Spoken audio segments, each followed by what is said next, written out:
welcome to this interaction which is happening after a long time, and joining me tonight is Mr. KTR, the bigwig from Telangana, the man who's representing Telangana at Davos, the industries minister and what have you. KTR, सवाल सीधा है. The question is very simple. There is a lot of presence of India, Indians and states who are making a new pitch at Davos. What is the state story which is beyond the India story that you want to bring to Davos? Firstly, thank you, Navika, for this opportunity. In fact, one of the things I tell all the investors is, when we meet them, when we talk to them, the whole India opportunity, the optimistic outlook towards India is something that has been talked about for a long time, but something that has not been tapped into. So the first thing I tell all my potential investors, prospective investors, is that choosing the right gateway into India is important, because your experience of India, your outlook towards India, or your basic vision of India will be hinged on which gateway you choose to enter through. The reason why I say this is because if you think about investment scenario, while the overarching foreign trade agreements, free trade agreements, foreign direct investment related issues and trade barriers, etc., are in the domain of government of India, the rest of the action is all in the domain of the states. So if you're setting up a factory, land, power, manpower, water, electricity, fiscal incentives, everything literally is in the hands of the states. So while government of India is doing its bit, I think it's important that the world chooses the right kind of gateway, and therefore you see about 5 or 6 states displaying their abilities, their positioning and their strengths most importantly, and trying to catch the attention of the investor community in the world. This is my 5th time in Davos, and I'm super happy that we have been able to establish Telangana as a name to reckon with in the sense of being a gateway into India. And we've made a lot of connections, we've made a lot of friends here who continue to visit us, continue to create more business opportunities and more employment to the local youth of Telangana. Real investment or conversations as of now? Well, हम लोग vibrant वाले summit नहीं करते हैं जहाँ MOU sign होती है और कुछ आगे जाके कुछ नहीं होता है. हम लोग रियल वर्ल्ड डील करते हैं, और जो बिजनेस हम लाते हैं उसको, see, the investments into Telangana in the last 8.5 years have been $47 billion, out of which 80% have been grounded. We've created 2.1 million, that is 21 lakh job potential directly, and we have given more than 22,000 clearances through the TS iPass industrial policy, which is one of its kind in India, where self-certification is allowed. Anybody can hit the ground running, start construction of your factory on day one. Deemed approval system is in place, and all of this backed by statute.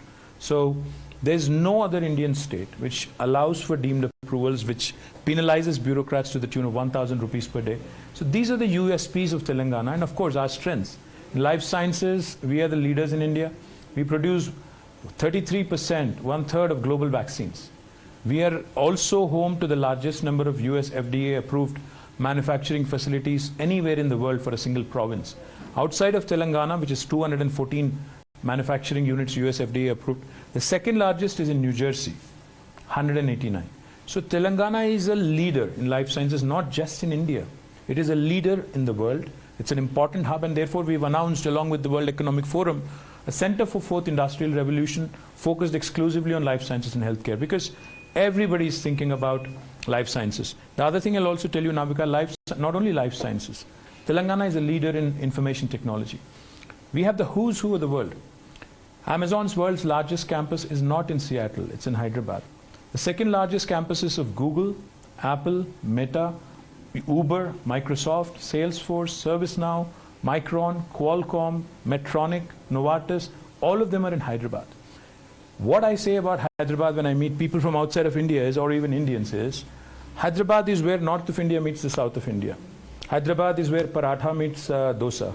Hyderabad is where biology meets technology. Hyderabad is where life sciences marries data sciences. Hyderabad is where Mangoverse meets Metaverse. So my story, my state story is compelling, not in the sense of attracting investments alone. We have done some truly marquee things. We have built the world's largest lift irrigation project in a span of 4 years. हम लोग 3 gorgeous dam की बात करते हैं, Chinese execution की बात करते हैं, but Indian engineers की काबिलियत, Indian governments की काबिलियत, 1 लाख करोड़ हमने खर्च किया, $12 billion, 4 साल में हमने दुनिया का सबसे बड़ा लिफ्ट इरिगेशन को हमने कंप्लीट किया, जिस वजह से आज 45 लाख एकर्स कल्टीवेशन में आ गया। अगर आपको एक सेंटेंस में कहना है, तेलंगाना का पैडी प्रोडक्शन था 2014 में 68 लाख मेट्रिक टन्स, 2022 में तेलंगाना का पैडी प्रोडक्शन है 3.5 crore. So there's a 500% jump, and this is what Telangana story is. That's why I call my state the most successful startup of independent India in the last 75 years. आपने जो कुछ कहा, बहुत सी उपलब्धियां हैं, a lot of achievements for Telangana, लेकिन आपकी बातों से झलक रहा है competitive federalism। और आपने कहा पराठा मीट्स डोसा, हैदराबाद वो जगह है, तो मैं पराठा मीट्स डोसा के बीच में ये कहूंगी कि सेंट्रल पॉलिटिक्स यानी बीजेपी वर्सेस द रेस्ट, जिसकी एक जद्दोजहद आपके पिताजी और chief minister of Telangana KCR ji ने किया है, आज रैली भी हो रही है इंडिया में, तो वहाँ पराठा वर्सेस डोसा है और मोदी वर्सेस केसीआर भी। नहीं, हमारे यहाँ पराठा ही नहीं, ढोकला भी मिलता है। हमारे यहाँ गुजराती भी है, पंजाबी भी है, सिंधी भी है, महाराष्ट्रियन है, कर्नाटक कन्नडिगास है, हर कोई ऐसी सिंपल बात है नाविका। मेरे हिसाब से हिंदुस्तान में, खासकर हिंदुस्तान में, क्योंकि 1987 में इंडिया और चाइना का इकोनॉमी साइज सेम था। आज 35 साल के बाद अगर मुड़ के वापस देखते हैं, चाइना पहुंच गया $16 ट्रिलियन पे, इंडिया अभी रह गया ख्वाब देखते देखते 5 ट्रिलियन आएगा, 22 में हो जाएगा, आज हम लोग 3 ट्रिलियन पे हैं। कहाँ वो और कहाँ हम? क्या हुआ 35 साल में? क्या गड़बड़ आ गया? तो मैं बस बात यही कहना चाहता हूँ, politics can wait, politics can wait. आखिरी जो 6 महीना होता है ना, उसमें पॉलिटिक्स करना चाहिए, बाकी 4.5 साल मिलकर काम करना चाहिए। जो टीम इंडिया की बात हुई थी, जो सबका साथ सबका विकास की बात हुई थी, I wish it was real. I wish it actually translated into something good. Unfortunately, in India, the discussion is not centered on topics that are of consequence, that are important for the nation. See, we are a young country. 50% of our country is less than the age of 27. 65% of our country is less than the age of 35. किस बात पे चर्चा होना चाहिए? Employment, investment opportunities, किसको नौकरी मिल रही है, क्या चल रहा है, उस बात पे बात ही नहीं होता है। Highest unemployment in 30 years. Highest inflation in 45 years, highest LPG price in the world, cylinder price in the world, highest, worst, currency value in terms of dollar, 82 rupees. जब 60 पे थी, बहुत चिल्लाया चीखा उन्होंने, बड़े बड़े आवाज में बहुत कुछ बोला, आज नहीं बोलते हैं। तो बस बात यही है नाविका कि हम भारत सरकार के साथ मिलके हमने 7 साल काम किया, पर जब लोग वो वादा जो उन्होंने किया था, तेलंगाना जो नई राज्य बनी थी, वो नहीं निभाते हैं, और ना सिर्फ ना ही निभाते हैं बल्कि बदनाम करने की कोशिश करते हैं राज्य को जो इतना अच्छा परफॉर्म कर रहा है। अगर मैं एक सेंटेंस में आपको बोलूं, आज जैसा तेलंगाना ने परफॉर्म किया पिछले 8-8.5 साल में, 15% हमारी CAGR है, बाकी हिंदुस्तान भी ऐसे ही काम करता तो आज हिंदुस्तान 5 ट्रिलियन इकोनॉमी होता। सिंपल बात है। बाकी जो हमारे हमको छोड़ के जो 27 स्टेट्स हैं, उनकी परफॉर्मेंस अगर हमारी रेंज में होती तो जरूर ये कामयाब हो जाता, 5 ट्रिलियन वाली जो ड्रीम है। KTR ji, I understand that opposition ruled states have their own stories and nobody can take. No, it's not my story, it's RBI's story, Navika. In fact, 1,24,000 rupees was my per capita in 2014.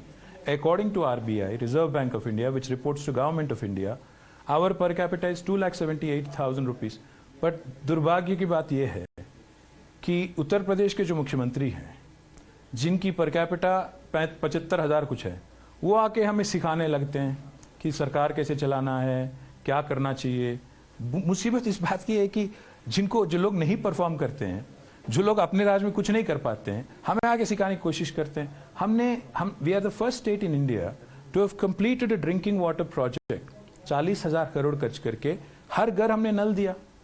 उसकी बात न प्रधानमंत्री करते हैं, न भारत सरकार करती है। हाँ, अवार्ड दे देते हैं, जल जीवन मिशन में कोई ऑफिसर दे देता है, वो अलग बात है। बट मसला इस बात का है, 20 अत्युत्तम ग्राम पंचायती, विलेज पंचायत कहाँ पे है जब उसकी तुलना होती है? 19 तेलंगाना के हैं सांसद आदर्श ग्रामीण योजना में। जब स्वच्छ सर्वेक्षण होता है म्युनिसिपैलिटीज में, हाईएस्ट नंबर ऑफ अवार्ड्स हमें मिलता है। एक तरफ अवार्ड्स देते हैं, पैसे तो देते नहीं, वो अलग बात है, अवार्ड तो मिलता है, फिर गाली गलौज सुनने को मिलता है, तब बुरा लगता है। लेकिन केटीआर जी, लोग ये भी कहेंगे कि हैदराबाद आंध्रा का जब हिस्सा हुआ करता था तेलंगाना बनने से पहले, वो तब भी एक आईटी हब था, तब भी बहुत सी कंपनियां आई थी, आपको ये विरासत में मिला है और आज आप इसे अपनी हैदराबाद तेलंगाना स्टोरी बता रहे हैं। इस क्रिटिसिज्म के बारे में आप क्या कहें? बिल्कुल जवाब दूंगा मैं आपको। थोड़ा मैं हिस्ट्री में थोड़ा और पीछे ले जाता हूँ। 1947 में जब पूरा हिंदुस्तान को आज़ादी मिली, हैदराबाद स्टेट को नहीं मिली थी, एक साल बाद हमें मिली। हम 1948 सितंबर 17 को आज़ाद हुए, तब भी तेलंगाना सरप्लस स्टेट था। जिस दिन हैदराबाद स्टेट आज़ाद हुआ तब भी हम आज़ाद थे। जिस दिन 1952 में हमारी एक ज़बरदस्ती शादी हुई थी आंध्रा के साथ, तब भी हम सरप्लस थे। 68 में जब पहली बार एक आंदोलन चला, तब भी हम सरप्लस थे। I am not saying this on my own, there are case studies by the finance secretary then BPR Vittal ji, जो संजय बारू के पिताजी हैं, उन्होंने लिखा है। फिर 2001 में जब आंदोलन फिर से चालू हो गया, तब भी सरप्लस है। तो ऐसा नहीं है कि किसी ने आके हैदराबाद को बनाया। हैदराबाद की जो हिस्ट्री है 440 पुरानी हिस्ट्री है। तो Hyderabad is always been a very rich state. In fact the then ruler of Hyderabad, Nizam, was featured on Time magazine's cover as the richest man in the world. Hyderabad had its own airport. Hyderabad had its own currency in the princely state. Hyderabad had its own first railway line. Much before Chennai and other cities in India got electricity, Hyderabad was the first city to be electrified in 1908. तो अगर कोई किसी को लगता है कि हमें विरासत में कुछ मिला है, हाँ, किसी हद तक सही है। बट मैं आपको एक और बात भी आज बोलना चाहता हूँ। हमें जब विरासत में हैदराबाद मिली थी तो हमारी आईटी एक्सपोर्ट्स थे 57,000 करोड़। पिछले साल जून तक हमारी आईटी एक्सपोर्ट्स 1,83,000 करोड़ तक बढ़े, मतलब 300% हमारी बढ़त है। पूरे हिंदुस्तान की ग्रोथ रेट जब 9% थी, हमारी 16% है। तो इसमें हमारी भी तो कोई ना कुछ, बाकी छोड़िए, बट कोई ना कुछ कंट्रीब्यूशन हमारी तो है। हम ये नहीं कह रहे हैं कि हैदराबाद हमने बनाया। फॉर श्योर कंट्रीब्यूशन है, लेकिन let me come back to the politics and national politics. You said yourself just now that politics should happen in the last 6 months in the run up to elections, but today 400 days before that election, it is in Hyderabad, in Khammam, in Telangana, where your father, the chief minister, is holding an opposition rally, getting all forces together, of course, other than Mr. Rahul Gandhi. Don't you think opposition also is in a hurry to make a poll which is an anti-Modi poll, and the first mover's advantage will make that person the prime ministerial challenger? Navika, let me say this in a very, very straight, in a straight shooting manner. In an ideal world, politics should only happen in the last 6 months. In an ideal world. Unfortunately, now the party that runs government of India is in a 24/7 election mode, which we all know. एक दिन एक election हो जाता है, अगले दिन फिर दूसरे जगह रैली चालू हो जाती है। अब मजबूरन हमें भी we have to also step up. The second point I'll try to make. Problem आज हिंदुस्तान में ये है कि लोग ज़्यादा मैजिक में विश्वास करने लगे हैं और कम लॉजिक में। तो हमें कभी ना कभी थोड़ा बाहर निकल के समझाना पड़ेगा कि देश की जो आज स्थिति है, जहां आज हमारी देश की महिलाएं हाईएस्ट सिलेंडर प्राइस दुनिया में, पूरे दुनिया में सबसे ज़्यादा सिलेंडर प्राइस पे करती हैं हमारी महिलाएं, बताना पड़ेगा उनको। हमारे युवा जिनको आज अनएम्प्लॉयमेंट नहीं मिलती, और NSSO की फिगर से, मेरे नहीं, हाईएस्ट अनएम्प्लॉयमेंट है, उसके बारे में भी चर्चा करना पड़ेगा, बताना पड़ेगा लोगों को। और हाईएस्ट इन्फ्लेशन है 30 ईयर्स में, उसके बारे में बात करना होगा। साथ ही साथ सबसे अहम बात, जो बात मोदी जी ने CM के नाते किया था कि एक इनएफिशिएंट, करप्ट, इनकॉम्पिटेंट सरकार दिल्ली में बैठी है, इसलिए आज डॉलर 60 रुपया हो गया। आज हम पूछना चाहते हैं, लोगों को बताना चाहते हैं, अगर एक इनएफिशिएंट, करप्ट और इनकॉम्पिटेंट गवर्नमेंट तब चला रही थी और इसीलिए 60 हो गया, आज 83 हो गया, पता नहीं 100 भी, जरूर सेंचुरी तो मारेंगे मोदी जी, पक्का है, मुझे तो यकीन है। तो फिर कौन इनकॉम्पिटेंट है, कौन इनएफिशिएंट है, कौन करप्ट है, इस बारे में भी तो चर्चा होना चाहिए। आज हिंदुस्तान में क्या हो रहा है कि इस बात के बारे में कोई चर्चा नहीं करना चाहता. How inefficient this prime minister is, how ineffective he has been, how incompetent he is. इस बात पे कोई चर्चा नहीं करता है. और सबसे अहम बात यह है नाविका, मोदी जी से पहले 14 प्रधानमंत्री थे. 14 प्रधानमंत्री ने मिलकर 56 लाख करोड़ का डेट रेज किया था हिंदुस्तान का. एक मोदी जी ने सिंगल हैंडेडली 8 साल में 100 लाख करोड़ का डेट उन्होंने एडिशनली ऐड किया. उस वजह से क्या हुआ, आज हर एक हिंदुस्तान में हर एक बच्चे पे 1,25,000 रुपया का डेट आ गया. इस बारे में कोई बोलता नहीं है. तो जरूर ये सब बताने के लिए कभी का एक बार ऑपोजिशन को भी आवाज उठाना पड़ेगा. अब मीडिया सुनाएगी ना सुनाएगी उनकी अपनी पॉलिसी है, but we have to at least appeal to the people, and that's our right. Of course, it's your right, but you know, facts, And I hope you show all this.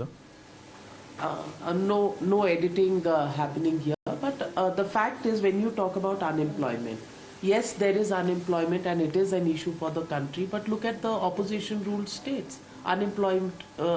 I'm not here to speak on behalf of the opposition. I'm only here to speak on behalf of Telangana, where we have performed and outperformed then when you're the rest of the talking country. about cylinder prices, there is an Ujjwala Yojana which takes care of gas cylinders. I'm sorry to burst your bubble, but the point is, the Ujjwala Yojana has been a disaster. It helped Modi ji win one election. Today, the same ladies who have taken the cylinder from Modi ji, in fact, you can go back and look in YouTube. The same lady who got a cylinder in Uttar Pradesh from Modi ji is now अपना cooking तो कर रही हो, अपना क्या बोलते हैं उसको, लकड़ी के जरिए they're doing it that way. So the point is, inflation. Madam, UPA government saw double-digit inflation. Today, the WPI is at about 5.7 odd. Whatever jugglery anybody does, the fact is the highest inflation in the last 30 years is under Prime Minister Modi. Highest unemployment in the last 40. क्योंकि election यहाँ पे होता है, आप कहीं और चल रहे हो. ये लोग पूरा देख रहे हैं, जनता पूरी देख रही है. केसीआर जी नीतीश कुमार को भी मिले थे. हर किसी को मिलते हैं, क्यों नहीं मिलेंगे. अब वो नीतीश कुमार शामिल नहीं है. नीतीश कुमार के लोग कह रहे हैं कि वो भी प्रधानमंत्री बनने के लिए योग्य है. नाविका जी, कोई प्रधानमंत्री बने या ना बने उससे कोई फर्क नहीं पड़ता, क्योंकि पोजीशन बदलने से, कोई आदमी का पद बदलने से देश नहीं बदलेगा. 2014 से पहले बहुत सारे कहानियां सुने गए थे कि देश बदल जाएगा, मैजिक हो जाएगा, गुजरात की जो विकास मॉडल है, अमृतकाल यहाँ पे भी आ जाएगा. कहा अच्छे दिन आएंगे. किसके अच्छे दिन आए. 20 लाख करोड़ की पैकेज थी कोरोना के बाद में, कहाँ गया 20 लाख करोड़ पैकेज. 15 लाख सबके बारे में बात हुई थी. तो मैं क्या कह रहा हूँ, ये जो पूरा ख्वाब दिखाया गया, एक हसीन ख्वाब, एक रंगीन ख्वाब, आज वो पूरा पिघलता हुआ नजर आ रहा है सारी हिंदुस्तान को. सो जो भी हिंदू मुस्लिम एजेंडा के पीछे, पोलराइजेशन के पीछे छुप के वार करना चाहते हैं, उनको मैं बता दूं कि we will set the narrative, we will help the people understand that the issues that need to be focused on are real issues which are holding India back. I just told you about China. 87 के बाद China एक zoom पे चला गया, fast track पे चला गया, आज दुनिया का दूसरा बड़ा ताकत बन गया. 35 साल कम थे क्या कि हिंदुस्तान में. ठीक है, छोड़िए, अगर कांग्रेस ने कुछ किया नहीं, पर ये भी तो 8-9 साल से हैं. क्या किए हैं. एक अचीवमेंट दिखा दीजिए. 100 लाख करोड़ डेट रेस करके एक ऐसी प्रोजेक्ट मुझे दिखा दीजिए, एक गवर्नमेंट ने जो किया, जो दुनिया के सामने हमें बहुत खूबसूरत दिखाया. बताइए मुझे. केटीआर जी, सवाल छोटा और बहुत शार्प है. क्या 2024 battle, do you think the opposition has a chance in realizing its objective? I am not here as a spokesperson for opposition. I can speak for my party, and I can only tell you that our leader, who has performed exceedingly well in Telangana, is wanting to ask the question to the rest of the country. अगर 4 साल में दुनिया का सबसे बड़ा lift irrigation project एक छोटा राज्य तेलंगाना कर सकता है, तो हिंदुस्तान में बाकी जगह क्यों नहीं काम हो रहा है. अगर एक 4 साल में हिंदुस्तान की एक छोटी राज्य तेलंगाना हर घर नल के सहित पानी दे सकता है, बाकी जगह क्यों नहीं दे रहे हैं. अगर तेलंगाना में आज बिजली हम लोग मुफ्त में फार्मर को दे रहे हैं, तो बाकी हिंदुस्तान में क्यों नहीं दे पा रहे हैं. तेलंगाना एक तरफ निवेश अट्रैक्ट कर रहा है, दूसरी तरफ एग्रीकल्चर भी बढ़ा रहा है. हिंदुस्तान में बाकी जगह क्यों ये नहीं काम होता. हम सीधी सवाल यही पूछ रहे हैं आज हिंदुस्तान के बाकी राज्यों से और जितने भी बड़े बड़े महान नायक हैं सबसे, कि ये बात करना, भाषणबाजी बहुत आसान है, कैमरा के सामने कुछ भी बोलना बहुत आसान है, बट जो काम करने का तरीका है और काम करके रिजल्ट हासिल करने का जो तरीका है बहुत मुश्किल है. दिखाइए ट्रैक रिकॉर्ड। हमसे अगर बेहतर कोई गवर्नमेंट है हिंदुस्तान में, कोई राज्य में, कोई भी मेट्रिक पे, हमें दिखा दें, बात करेंगे, परफॉर्मेंस पे चर्चा होगा। Well, KTR, thank you very much for joining me here live from Davos, and I will take you up on that challenge. Your irrigation project. Next stop, we will be there. We will Thank you. see the project, and we'll speak frankly when we meet there. Thank you. Thank you very much for Thank you, joining. Navika.